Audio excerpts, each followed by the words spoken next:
नमस्कार, आपका स्वागत है दैनिक साहित्य में। लीजिए सुनिए सत्यजीत रे जी की लिखी कहानी ब्राउन साहब की कोठी। और अभी सब्सक्राइब करिए हमारे चैनल को।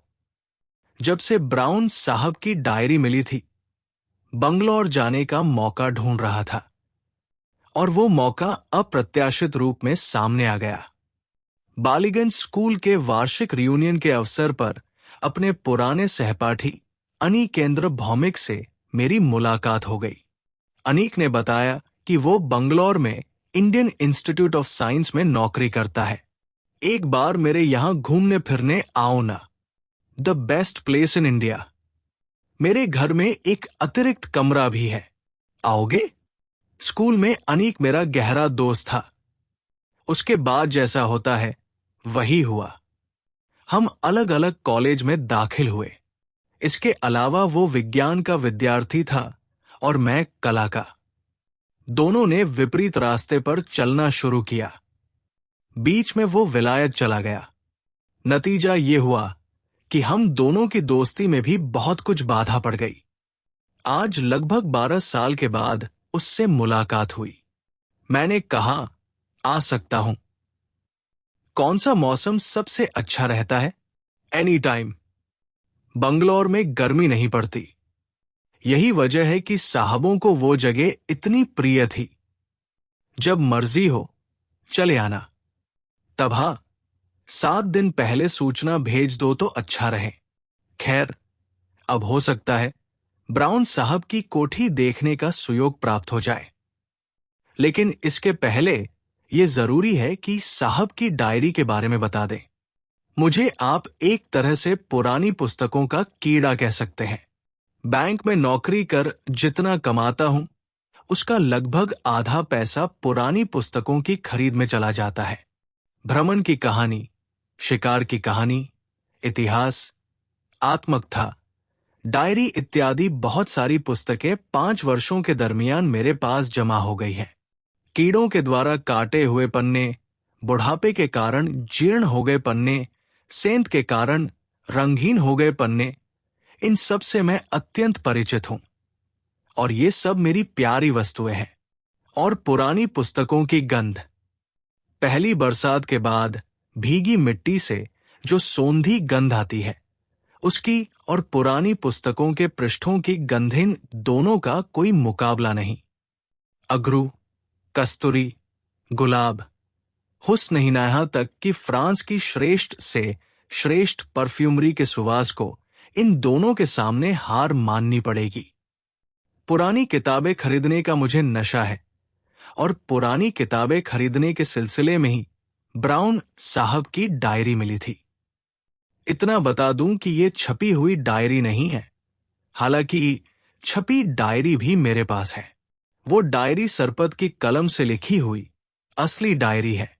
लाल चमड़े से मढ़ी हुई 350 पन्ने की रूलदार कापी, 6.5 इंच बाई 4.5 इंच, जिल्द के चारों ओर सोने के पानी की नक्काशी किया हुआ बॉर्डर है और बीच में सुनहरे छपे अक्षरों में साहब का नाम लिखा हुआ है, जो मिडल्टन ब्राउन। जिल्द उलटने के बाद पहले पृष्ठ पर साहब के हस्ताक्षर हैं और नीचे उसका पता Evergreen Lodge, Frazer Town, Bangalore, और उसके नीचे लिखा है जनवरी 1858। यानी इस डायरी की उम्र 113 साल है। ब्राउन साहब का नाम कई और किताबों पर था और उन्हीं किताबों के साथ ये लाल चमड़े से मढ़ी कापी थी। नामी पुस्तकों की तुलना में कीमत बहुत ही कम थी। मकबूल ने 20 रुपए की मांग की। मैंने 10 रुपया बताया। अंत में 12 रुपए में मामला तय हो गया। ब्राउन साहब कोई नामी आदमी होते तो इस किताब का दाम 1000 तक हो सकता था। डायरी से तत्कालीन हिंदुस्तान के साहबों के दैनंदिन जीवन के अलावा और किसी चीज की जानकारी प्राप्त होगी, ऐसी मैंने उम्मीद नहीं की थी। सच कह रहा हूं, शुरू के 100 पन्ने पढ़ जाने पर भी इससे ज्यादा कुछ नहीं मिला। ब्राउन साहब का पेशा स्कूल मास्टरी था। बंगलौर के किसी स्कूल में अध्यापन का काम करते थे। साहब ने अपनी ही बातें अधिक लिखी है। बीच बीच में बंगलौर शहर का भी वर्णन है। एक जगह तत्कालीन बड़े लाट साहब की स्त्री लेडी कैनिंग के बंगलौर आने की घटना का उल्लेख किया है। बंगलौर के फूल फल पेड़ पौधे और अपने बगीचे के बारे में भी लिखा है। एक जगह इंग्लैंड के सासेक्स अंचल के अपने पैतृक घर और बिछड़े सगे संबंधियों का उल्लेख है। उनकी पत्नी एलिजाबेथ का भी उल्लेख है, जिसका कई वर्ष पहले ही देहांत हो चुका था। उसमें सबसे रोचक बात जो है वो ये कि साइमन नामक किसी व्यक्ति की चर्चा बार बार की गई है। ये साइमन कौन था, उसका लड़का या भाई या भांजाए, बात डायरी से समझ में नहीं आती है। तब हाँ, साइमन के प्रति साहब के दिल में जो एक गहरा लगाव था, ये समझने में कोई दिक्कत नहीं हुई। डायरी में साइमन की बुद्धि, साइमन की हिम्मत, साइमन के क्रोध, अभिमान, शरारत और मनमौजीपन वगैरह की बार बार चर्चा की गई है। साइमन अमुक कुर्सी पर बैठना पसंद करता है। आज साइमन की तबीयत ठीक नहीं है। आज दिन भर साइमन पर नजर न पड़ने के कारण मन खराब है। इस तरह की छोटी मोटी बातें भी है। इसके अलावा साइमन की बेधक मृत्यु की खबर भी है। 22 सितंबर की संध्या 7:30 बजे वज्राघात से साइमन की मौत हुई थी। दूसरे दिन भोर के समय ब्राउन साहब के बगीचे के झुलसे हुए यूकेलिप्टस के पेड़ के पास साइमन की लाश मिली थी। इसके बाद 1 महीने तक डायरी में वैसी कोई उल्लेखनीय बात नहीं है। जो है उसमें शोक और निराशा के अतिरिक्त कुछ भी नहीं। ब्राउन साहब ने स्वदेश जाने की बात सोची है, मगर उनका मन नहीं चाहता कि वो साइमन की आत्मा से दूर चला जाए। साहब की सेहत भी जरा खराब हो गई है। आज भी स्कूल नहीं गया, इस बात की चर्चा 5-5 जगहों में की गई है। लुकास नामक एक डॉक्टर का भी उल्लेख है। उसने ब्राउन साहब के सेहत की जांच की थी और दवा बता गया था। उसके बाद एकाएक 2 नवंबर की डायरी में एक आश्चर्यजनक घटना का उल्लेख किया गया है, और इसी घटना ने मेरी नजर में डायरी की कीमत हजारों गुना बढ़ा दी है। ब्राउन साहब रोज की घटना नीली स्याही में लिखते थे, पर इस घटना को लाल स्याही से लिखा है। उसमें उन्होंने एक ऐसी घटना का उल्लेख किया है जिसकी कल्पना नहीं की जा सकती। मैं उसका अनुवाद प्रस्तुत कर रहा हूं। मैं तीसरे पहर अपने मन को शांत करने लालबाग के पेड़ पौधों के पास गया था। शाम 7:30 बजे घर लौटकर जो ही ड्राइंग रूम के अंदर गया, देखा साइमन फायरप्लेस के पास अपनी प्रिय हाईबैक कुर्सी पर बैठा है। साइमन, सचमुच साइमन ही था। मैं उसे देखकर आनंद से पागल हो गया, और वो केवल बैठा ही नहीं है, बल्कि अपनी स्नेहपूर्ण आंखों से मेरी ओर एकटक देख रहा है। इस कमरे में रोशनी नहीं है। मेरे कामचोर खानसामा टॉमस ने यहां बत्ती नहीं जलाई है। इसीलिए साइमन को अच्छी तरह से देखने के लिए मैंने जेब से दियासलाई बाहर निकाली। तीली के बक्से पर घिसते ही रोशनी जल उठी, मगर मुझे बड़ा ही अफसोस हुआ। इन कई क्षणों के बीच ही साइमन गायब हो गया। इतना जरूर है कि मुझे ये उम्मीद नहीं है कि फिर साइमन को कभी देख सकूंगा। इस तरह भूत की हालत में भी अगर वो बीच बीच में दिख जाए तो मेरे मन से तमाम दुख दूर हो जाए। सचमुच आज अपूर्व आनंद का दिन है। मरकर भी साइमन मुझे भूल नहीं सका है, यहां तक कि अपनी प्यारी कुर्सी भी उसे भूली नहीं। दुहाई है साइमन बीच बीच में दिख जाना। इसके अलावा मैं तुमसे और कुछ नहीं चाहता हूं। इतना ही उपलब्ध हो जाए तो मैं अपनी बाकी जिंदगी शांति से जी लूंगा। इसके बाद डायरी पढ़ी नहीं जाती है। जो कुछ भी है उसमें दुख की कोई छाप नहीं, क्योंकि साइमन से ब्राउन साहब की हर रोज भेंट हो जाती है। साइमन के भूत ने साहब को निराश नहीं किया था। डायरी के आखिरी पन्ने पर लिखा है, जो मुझे प्यार करता है उसकी मृत्यु के बाद भी उसका प्यार अटूट रहता है। इस ज्ञान की प्राप्ति से मुझे चरम शांति मिली है। बस इतना ही।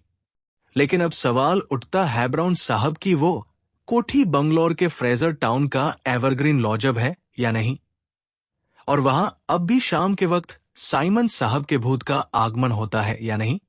मैं अगर उस कोठी में जाकर एक शाम गुजारूं तो साइमन के भूत को देख पाऊंगा। बंगलौर आने पर पहले दिन अनीक को इसके बारे में कुछ भी न कहा। उसकी एम्बेसडर गाड़ी से घूमकर पूरे बंगलौर शहर की परिक्रमा की, यहां तक कि फ्रेजर टाउन को भी नहीं छोड़ा। बंगलौर सचमुच खूबसूरत जगह है, इसलिए इस शहर के बारे में खुशियां जाहिर करने में मुझे झिझक नहीं हुई। बंगलौर केवल खूबसूरत ही नहीं है, कलकत्ते से आने पर यह शांत और कोलाहल शून्य शहर मुझे अयथार्थ सपनों के राज्य जैसा लगा। अगले दिन रविवार था। सवेरे अनी के बगीचे में रंगीन छतरी के तले बैठकर चाय पीते हुए मैंने ब्राउन साहब के संदर्भ में चर्चा की। सुनकर उसने चाय की प्याली बेंत की कुर्सी पर रख दी और बोला, देखो रंजन, जिस कोठी के बारे में तुमने चर्चा की वो शायद अब भी हो। 100 साल यूं कोई ज्यादा अरसा नहीं है। तब हाँ, वहां जाकर अगर भूत देखने का इरादा है तो मैं इस काम में साथ नहीं दे सकता। अन्यथा मत लेना भाई, मैं हमेशा से जरा भावुक रहा हूं, यूं ही मजे में हूं। आजकल शहर में कोई उपद्रव नहीं है। भूत के पीछे दौड़ने का मतलब है जानबूझकर उपद्रव को न्योता देना। मैं इस काम में साथ नहीं दे सकता। अनी की बातें सुनने पर लगा 12 साल के दरमियान उसमें कोई परिवर्तन नहीं आया है। स्कूल में वो अवश्य ही डरपोक के नाम से बदनाम था। याद आया, एक बार हमारे क्लास के जयंत और कुछ शरारती लड़कों ने मिलकर एक शाम बालीगंज के सर्कुलर रोड पर राइडिंग स्कूल के पास खुद को सिर से पैर तक सफेद कपड़े से ढककर उसे डरा दिया था। अनीक इस घटना के बाद 2 दिन स्कूल नहीं आया था और अनीक के पिताजी ने हेडमास्टर वीरेश्वर बाबू के पास आकर घटना के संदर्भ में शिकायत की थी। मैं इसके बारे में कुछ कहूं कि इसके पहले ही अनीक अचानक बोल उठा, अगर तुम्हें जाना ही है तो साथी का अभाव नहीं होगा। आइए मिस्टर बनर्जी। मैंने पीछे की तरफ मुड़कर देखा। लगभग 45 साल के एक सज्जन अनी के बगीचे के फाटक से प्रवेश कर हंसते हुए मेरी ओर आ रहे हैं। हट्टा कट्टा शरीर, लगभग 6 फीट ऊंचाई, पहनावे के रूप में सिलेटी रंग की हैंडलूम की पैंट और उस पर गाढ़े नीले रंग की टेरेलिन की बुश शर्ट, गले में काला सफेद बूटेदार रेशमी मफलर। अनीक ने परिचय कराया, आप हैं मेरे मित्र रंजन सेन गुप्त और आप मिस्टर ऋषिकेश बनर्जी। पता चला कि वे बंगलौर की एयरक्राफ्ट फैक्ट्री में काम करते हैं। बहुत दिनों से बंगाल के बाहर हैं, इसलिए उनके लहजे में गैर बंगाली की छाप है। साथ ही ढेरों अंग्रेजी शब्दों का व्यवहार करते हैं। अनीक ने बेरा को पुकारकर और एक प्याली चाय लाने का आदेश दिया और फिर सीधे ब्राउन साहब की कोठी के प्रसंग को छेड़ दिया। सुनकर उन्होंने ऐसा ठाका लगाया कि एक गिलहरी जो कुछ देर पहले से हमारी टेबल के इर्द गिर्द चक्कर लगा रही थी, अपनी पूंछ उठाकर देवदारू के एक वृक्ष के तने को पार कर एक बारगी ऊंची डाल पर चली गई। Ghosts, ghosts, you seriously believe in ghosts इस जमाने में भी, इस युग में भी? बनर्जी की हंसी का सिलसिला थमने का नाम ही नहीं ले रहा था। देखा, उनके दांत सफेद और मजबूत हैं। अनीक ने कहा, चाहे जो भी हो मिस्टर बनर्जी, गोस्ट और नो गोस्ट वैसा अगर कोई मकान है, और रंजन जबकि एक अजीब धारणा पाले हुए हैं तो उसके साथ किसी शाम आप वहां थोड़ी देर तक रह सकते हैं या नहीं, यही बताइए। वो कलकत्ते से आया है और मेरा गेस्ट है, उसे मैं वहां अकेले नहीं जाने दूंगा। और सच कहूं, मैं बहुत सावधान रहने वाला आदमी हूं। अगर मैं उसे अपने साथ लेकर जाऊं तो उसे सुविधा के बजाय असुविधा ही होगी। मिस्टर बनर्जी ने अपनी शर्ट की पॉकेट से एक तिरछा पाइप बाहर निकाला और उसमें तंबाकू ठूंसते हुए कहा, मुझे आपत्ति नहीं है। तब हाँ, मैं एक ही शर्त पर जा सकता हूं, वह ये कि मैं अपने साथ एक के बदले 2 आदमी ले जाऊंगा। अपनी बात समाप्त कर बनर्जी ने पुनः एक ठाका लगाया और इस ठहाके के फलस्वरूप आसपास के पेड़ों से 4-5 किस्म के परिंदों की तीखी आवाज और पंखों की फड़फड़ाहट सुनाई पड़ी। अनीक का चेहरा हालांकि जरा मलिन हो गया, मगर वो मना नहीं कर सका। कोठी का नाम क्या बताया? बनर्जी ने पूछा। एवरग्रीन लॉज, फ्रेजर टाउन में। डायरी तो यही बताती है। हाँ, उन्होंने पाइप से कश लिया।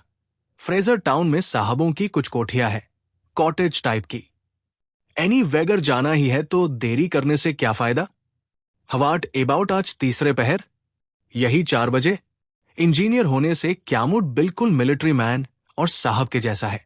घड़ी देखकर ठीक 4 बजे ऋषिकेश बनर्जी अपनी मॉरिस माइनर कार लेकर आ धमके। जब गाड़ी में बैठा तो वे बोले, साथ में क्या क्या लिया? अनीक ने फहरिस्त की सूचना दी। 5 सेल का एक टार्च, 6 मोमबत्तियां, फर्स्ट एड का बॉक्स, एक बड़े फ्लास्क में गरम कॉफी, एक बक्सा हैम सैंडविच, एक पैकेट ताश, जमीन पर बिछाने के लिए एक चादर, मच्छरों को भगाने के लिए एक ट्यूब ओडोमस। और अस्त्र शस्त्र? बनर्जी ने पूछा। भूत को किस हथियार से काबू में किया जाता है? क्यों रंजन, तुम्हारे साइमन का भूत क्या सॉलिड है? खैर, मिस्टर बनर्जी ने गाड़ी के दरवाजे को बंद करते हुए कहा, मेरे पास एक छोटा सा आग्नेय अस्त्र है, इसलिए सॉलिड लिक्विड के बारे में चिंता करने की जरूरत नहीं है।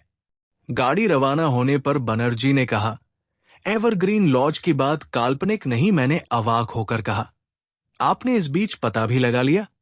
बनर्जी एक एक कर 2 साइकिल चालकों की बगल से गाड़ी बढ़ाते हुए बोले, I am a very methodical man, mister Sengupta. जहां जाना है वो जगह है या नहीं, इसके बारे में पहले से ही पता लगा लेना क्या उचित नहीं है? उस ओर श्रीनिवास देशमुख रहते हैं। हम एक ही साथ गोल्फ खेलते हैं। उनसे मेरी बहुत दिनों से जान पहचान है। सुबह यहां से उन्हीं के घर पर गया था। उन्होंने बताया, एवरग्रीन नामक एक मंजिला कॉटेज लगभग 50 साल से खाली पड़ा है। मकान के बाहर एक बगीचा है, जहां लोग 10 साल पहले तक पिकनिक करने जाया करते थे, पर अब नहीं जाते। मकान बिल्कुल निर्जन स्थान में है। पहले भी उस मकान में कोई एक लंबे अरसे तक नहीं रहा है। तब हाँ, किसी ने हंटर हाउस कहकर उसे बदनाम नहीं किया है। मकान के फर्नीचर बहुत पहले ही नीलाम हो चुके हैं। उनमें से कुछ कर्नल मार्शल के मकान में है। वो एक रिटायर्ड आर्मी अफसर है और फ्रेजर टाउन में ही रहता है। सब कुछ सुनने के बाद लगता है, मिस्टर सेनगुप्त, हमें पिकनिक करके ही लौट आना पड़ेगा। अनीक ने ताश लाकर अच्छा ही किया है।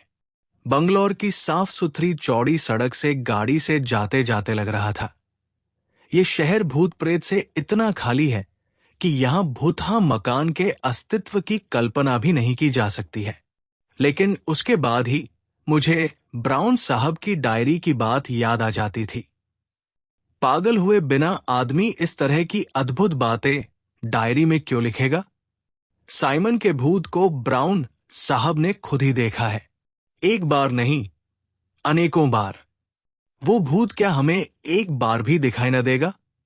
मैं विलायत नहीं गया हूं, परंतु विलायत के कॉटेज की ढेरों तस्वीरें किताबों में देखी है। एवरग्रीन लॉज के सामने आने पर मुझे महसूस हुआ कि मैं सचमुच ही इंग्लैंड के ग्रामीण अंचल के एक पुराने परित्यक्त मकान के सामने आ गया हूं। कॉटेज के सामने ही बगीचा है। यहां अब फूलों की क्यारियों के बदले घास और झाड़ झंखाड़ है। लकड़ी के एक छोटे गेट, जिसे अंग्रेजी में विकेट कहते हैं, से होकर बगीचे के अंदर जाना पड़ता है। उस गेट पर एक फलक पर घर का नाम लिखा है। तब हाँ, शायद किसी पिकनिक करने वाले की जमात ने ही मजाक में एवरग्रीन शब्द के आगे एक एन जोड़कर उसे नेवरग्रीन बना दिया है। हम गेट से प्रवेश कर मकान की तरफ बढ़ने लगे। चारों तरफ अनगिनत पेड़ पौधे हैं। 3 एक यूकेलिप्टस के पेड़ हैं। बाकी जितने भी पेड़ हैं, उनका नाम मुझे मालूम नहीं। बंगलौर की हवा और पानी में ऐसा गुण है कि वहां किसी भी देश का पेड़ जिंदा रह जाता है। कॉटेज के सामने टाइल से छावनी किया हुआ पोर्टिको है। उसके टेड में खंभों से होती हुई लता ऊपर की ओर चली गई है। छावनी की बहुत सी टाइलें गायब है। फलस्वरूप फाक से आसमान दिखाई पड़ता है। सामने के दरवाजे का एक पल्ला टूटकर तिरछा पड़ा हुआ है। मकान के सामने के दरवाजे खिड़कियों के कांच टूट गए हैं। दीवार पर लोनी लगने के कारण ऐसी हालत हो गई है कि मकान का असली रंग क्या था, इसका पता लगाना मुश्किल है।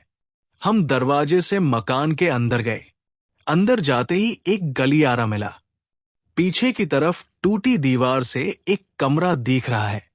हमारे दाहिने और बाएं भी कमरे हैं। दाहिनी तरफ का ही कमरा बड़ा मालूम होता है। अंदाज लगाया यही बैठक रही होगी। फर्श पर विलायती कायदे से तख्ते लगे हैं, मगर एक भी तख्ता साबुत नहीं है। सावधानी से कदम रखना पड़ता है और हर कदम पर खटखट आवाज होती है। हमने कमरे के अंदर प्रवेश किया। खासा बड़ा कमरा है। फर्नीचर न रहने के कारण और भी सूना जैसा लगता है। पश्चिम और उत्तर की तरफ खिड़कियों की कतार है। एक तरफ की खिड़की से गेट समेत बगीचा दिखता है, दूसरी तरफ की खिड़की से पेड़ों की कतार। क्या इन्हीं पेड़ों में से किसी पर वज्रपात हुआ था? साइमन उसी के नीचे खड़ा होगा और तत्काल उसकी मौत हो गई होगी। सोचते ही रोंगटे खड़े हो गए। अब मैंने दक्षिण तरफ की बिना खिड़की वाली दीवार की ओर देखा। बाएं कोने में फायरप्लेस है। इसी फायरप्लेस के पास ही साइमन की प्रिय कुर्सी रही होगी। कमरे की सीलिंग की ओर देखने पर मकड़ियों की जालियों को झूलते हुए पाया। किसी जमाने में एवरग्रीन लॉज खूबसूरत रहा होगा। अब उसकी हालत शोचनीय हो गई है। मिस्टर बैनर्जी शुरू में लालाला करते हुए विलायती स्वर में आलाप ले रहे थे। अब उन्होंने पाइप सुलगाई और कहा, आप लोग कौन सा खेल खेलना जानते हैं? ब्रिज या पोकर या रमी? अनीक अपने हाथ के सरो सामान को फर्श पर रखने के बाद चादर बिछाकर बैठने जा रहा था। तभी एक आवाज सुनाई दी। किसी दूसरे कमरे में कोई आदमी जूता पहनकर चहलकदमी कर रहा है। अनीक की तरफ देखा तो उसका चेहरा उतरा हुआ पाया। पैरों की आवाज थम गई। मिस्टर बैनर्जी अचानक अपने मुंह से पाइप हटाकर जोरों से चिल्ला उठे, इज एनी बॉडी देयर? और हम तीनों गलियारे की तरफ बढ़ गए। अनीक अपने हाथ से मेरे कोट की आस्तीन थामे हुए था। जूते की आवाज फिर से शुरू हुई। हम जैसे ही बाहरी गलियारे में पहुंचे, दूसरी तरफ के कमरे से एक आदमी बाहर निकल कर आया और हम पर नजर पड़ते ही ठिठक कर खड़ा हो गया। वो एक भारतीय ही था। चेहरा दाढ़ी और मूंछों से भरा रहने पर भी वो भला और शिक्षित जैसा लगा। उसने कहा, हेलो। हम क्या कहें ये समझ में नहीं आ रहा था कि तभी अजनबी ने खुद ही हमारे कौतूहल का निवारण कर दिया। मेरा नाम वेंकटेश है, IAM ए पेंटर। आप लोग इस मकान के मालिक हैं या खरीदार? बैनर्जी ने हंसते हुए कहा, दोनों में से एक भी नहीं। हम चक्कर लगाते लगाते यूं ही यहां पहुंच गए हैं। आई सी, मेरा ख्याल था अगर ये मकान मुझे मिल जाता तो अपने काम के लिए एक स्टूडियो बना लेता। टूटा फूटा रहने पर भी मुझे एतराज नहीं है। मालिक कौन है, इसके बारे में आप लोगों को कोई जानकारी नहीं है? जी नहीं। सॉरी, आप कर्नल मार्सर के यहां जाकर खोज खबर ले सकते हैं। सामने का रास्ता पकड़कर बाई ओर जाइए। जाने में 5 मिनट लगेगा। थैंक यू कहकर मिस्टर वेंकटेश वहां से चले गए। गेट खोलने और बंद करने के बाद मिस्टर बैनर्जी ने पहले की तरह ही एक ठाका लगाते हुए कहा, मिस्टर सेनगुप्त, ये आदमी आपके साइमन या उस किस्म का कोई भूत वगैरह नहीं है। मैंने हंसकर कहा, कुल मिलाकर अभी 5:15 ही बजे हैं। इस बीच आप भूत की उम्मीद कैसे करते हैं? और ये भले आदमी अगर भूत थे तो 19वीं सदी के नहीं होंगे, क्योंकि वैसा होने पर उनका लिबास और ही तरह का होता। इस बीच हम बैठक में लौट आए हैं। अनीक ने फर्श पर बिछी चादर पर बैठते हुए कहा, झूठ मूठ की कल्पना पालने का मतलब है नर्वसनेस बढ़ाना। इससे बेहतर तो यही है कि हम ताश खेलें। पहले कुछ मोमबत्तियां जला लो, बैनर्जी ने कहा। यहां शाम एकाएक उतर आती। 2 मोमबत्तियां जलाकर हमने उन्हें लकड़ी के फर्श पर खड़ा कर दिया। उसके बाद फ्लास्क के ढक्कन में कॉफी डाल डालकर बारी बारी से पी। एक बात मेरे मन में बहुत देर से घुमड़ रही थी, उसे बिना कहे रह नहीं सका। भूत का नशा मेरे सिर पर कितना सवार हो गया है, ये तथ्य मेरी बात से ही जाहिर होगा। बैनर्जी की ओर मुखातिब होकर मैंने कहा, आपने बताया था कि कर्नल मार्सर ने यहां के कुछ फर्नीचर खरीदे थे। वे जब इतने निकट हैं तो उनसे क्या एक बात दरियाफ्त की जा सकती है? क्या? बैनर्जी ने पूछा। एक खास तरह की हाईबैक चेयर के बारे में? अनीक ने तनिक ऊब के साथ कहा। अचानक हाईबैक चेयर के बारे में पूछकर क्या होगा? नहीं, यानी ब्राउन साहब ने लिखा है, वो साइमन की बड़ी ही प्यारी कुर्सी थी। भूत होने के बाद भी वो उसी पर बैठता था और वो फायरप्लेस के पास रखी रहती थी। हो सकता है उसे यहां लाकर रखने से। अनीक ने मेरी बात काटते हुए कहा, तुम बैनर्जी साहब की उस मॉरिस कार पर हाईबैक चेयर ले आओगे या हम तीनों ही उसे कंधे पर ढोकर ले आए? तुम्हारा दिमाग क्या खराब हो गया है? बैनर्जी ने हाथ उठाकर हम दोनों को चुप कराया और कहा, कर्नल मार्सर ने जो कुछ खरीदा है उसमें उस किस्म की कुर्सी नहीं है। ये बात मुझे मालूम है, मैं उसके घर पर अक्सर जाया करता हूं। अगर वो कुर्सी वहां रहती तो मेरी निगाह में पड़ती ही। जहां तक मुझे मालूम है, उन्होंने 2 बुककेस, 2 ऑयल पेंटिंग, कुछ गुलदस्ते और शेल्फ सजाने की कुछ शौकिया चीजें, जिन्हें आर्ट ऑब्जेक्ट कहते हैं, खरीदी थी। मेरा उत्साह ठंडा पड़ गया। ताश निकालकर फेंटना शुरू किया। बैनर्जी ने कहा, रमी ही चले, और ये खेल तभी जमता है जब पैसा लगाकर खेला जाए। आप लोगों को इसमें कोई आपत्ति है? मैंने कहा, बिल्कुल नहीं। तब इतनी बात जरूर है कि मैं ठहरा बैंक का मामूली कर्मचारी। बहुत ज्यादा पैसा लगाने की मुझे सामर्थ्य नहीं है। बाहर दिन की रोशनी फीकी हो गई है। हम खेल में तल्लीन हो गए। ताश के खेल में तकदीर कभी मेरा साथ नहीं देती है। आज भी वही हालत रही। मैं जानता हूं अनीक मन ही मन नर्वस है, इसलिए अगर जीत उसकी हो तो मुझे बहुत कुछ निश्चिंतता का एहसास होगा। मगर उसका कोई लक्षण नहीं दिख रहा है। एकमात्र मिस्टर बैनर्जी की तकदीर उनका साथ दे रही है। वे विलायती स्वर गुनगुनाते जा रहे हैं और दाव पर दाव जीते जा रहे हैं। खेलते खेलते सन्नाटे के बीच एक बार एक बिल्ली की आवाज सुनाई पड़ी। उसके कारण मेरे उत्साह पर और अधिक पानी फिर गया। भूथा मकान में बिल्ली का रहना भी उचित नहीं है। ये बात जब मैंने बैनर्जी से कही तो वे हंसकर बोले, but it was a black कैटसी गलियारे से होकर गया है। ब्लैक कैट तो भूत के साथ जाता ही है ना ये बात? खेल का सिलसिला चलता रहा। बीच में एक अनजान पक्षी की कर्कश आवाज के अतिरिक्त किसी तरह की आवाज, दृश्य या घटना ने हमारी एकाग्रता में बाधा नहीं डाली। घड़ी 6:30 बजा रही है। कहा जा सकता है बाहर रोशनी है ही नहीं। अच्छा ताश मिल जाने के कारण मैं लगातार 2 बार जीत चुका हूं। इस बीच रमी का एक और दौर चल चुका है। तभी कानों में एक अस्वाभाविक आवाज आई। कोई बाहर से दरवाजे को खटखटा रहा है। हम तीनों के हाथ ताश समेत नीचे गिर पड़े। खटखट, खटखट।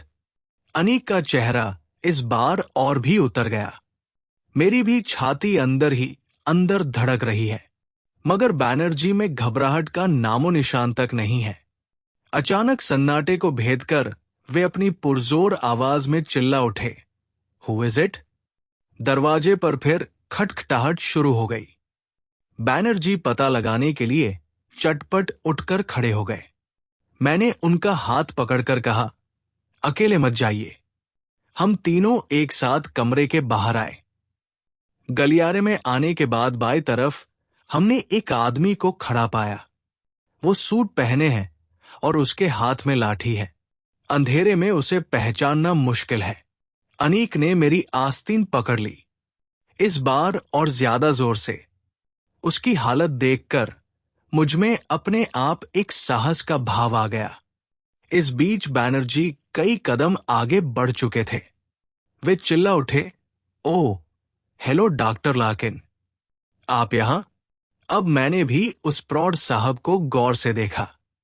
सोने के चश्मे के पीछे उसकी नीली आंखों में एक सिकुड़न आ गई और वो बोला, तुम्हारी मॉरिस गाड़ी बाहर दिखाई दी। उसके बाद देखा, खिड़की से मोमबत्ती की रोशनी आ रही है, इसीलिए सोचा एक बार देख लूं कि तुम पर किस पागलपन का भूत सवार हुआ है। बैनर्जी ने हंसकर कहा, मेरे इन दो जवान मित्रों को एक अजीब एडवेंचर का शौक चल रहा है। कहा, एवरग्रीन लॉज में बैठकर ताश खेलेंगे। Very good, very good. जवानी ही इस तरह के पागलपन का वक्त हुआ करता है। हम बूढ़े सिर्फ अपने अपने घर के कोच पर बैठकर पुरानी यादों को दोहराते हैं। Well well, have a good time.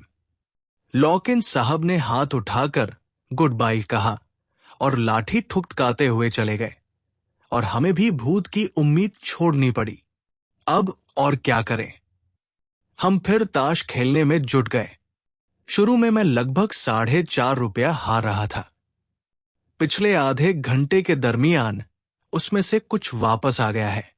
Simon का भूत न भी दिखे, मगर ताश में जीतकर अगर घर लौट सकूं तो आज का ये रहस्य रोमांच कुछ सार्थक जैसा लगे।